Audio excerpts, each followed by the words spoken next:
Con el tema, principios básicos de la catálisis heterogénea. Dividimos en tres partes, en los componentes de un catalizador heterogéneo, en las etapas de un ciclo catalítico heterogéneo y en las aplicaciones. ¿Cuáles son los componentes de un catalizador heterogéneo? Pues se tienen tres, principalmente, la fase activa, el promotor y el soporte. ¿Qué es la fase activa? La fase activa es el componente que determina la actividad, o sea, es el catalizador en sí.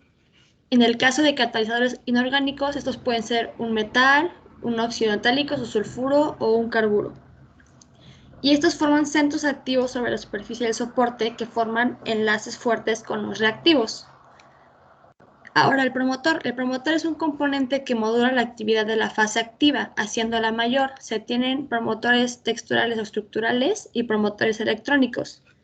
Dentro de los promotores texturales se tiene, por ejemplo, el óxido de bario y magnesio, que facilitan y estabilizan la dispersión de la fase activa, o el óxido de lantano o óxido de cerio, que mejoran la estabilidad térmica. Y bueno, entonces los promotores electrónicos se tienen los que favorecen la fijación y la disociación de reactivos, como por ejemplo el óxido de potasio, que favorece el hidrógeno. Y como soporte, el soporte lo que va a hacer es facilitar la dispersión de la fase activa y los moduladores de actividad. Se debe tener una elevada área superficial, una distribución de poros adecuada y una buena estabilidad térmica. La alúmina es el soporte industrial más empleado. Y en las etapas de un ciclo catalítico heterogéneo se tienen 5. Para que la reacción entre el sistema gaseoso reactivo y el catalizador sólido tenga lugar, es necesario que se den las siguientes etapas, que se representan también en este diagrama. Aquí podemos ver el diagrama de energía que se de cada etapa. En la etapa número 1 se tiene el transporte de las moléculas de reactivos hasta la superficie del sólido. En la etapa número 2, la quimisorción de al menos una de las especies reactivas sobre la superficie. La 3, la reacción química entre los reactivos absorbidos o entre un reactivo. La 4, la desorción de los productos de la superficie.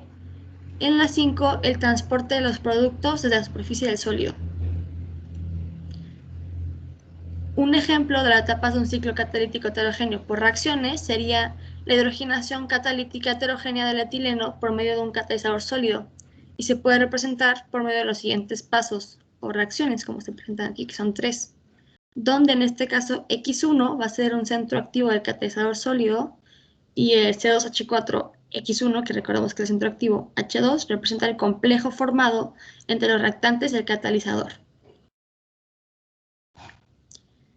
Y dentro de las aplicaciones, pues se tienen las aplicaciones para catalizadores con un metal como sitio activo, para catalizadores con base en óxidos metálicos y para catalizadores de sílice y alúmina.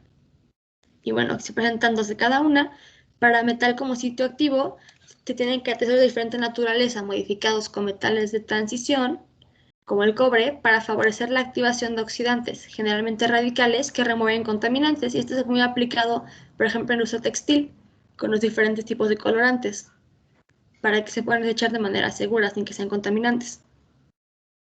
Y también tenemos el zinc, que es un catalizador muy común en la constitución de cicloalcanos, hidrocarburos saturados, empleados en la perfumería, en la industria petrolera y en otros. Respecto a los catalizadores con base en óxidos metálicos, tenemos el ejemplo de los óxidos de hierro, que se emplean como catalizador en la fabricación de plásticos, la mejora de carburantes y la producción de pilas de combustible, y también se utilizan en la transformación de contaminantes a productos menos dañinos al medio ambiente y nuevamente en la industria del petróleo. Y los catalizadores de sílice y alúmina.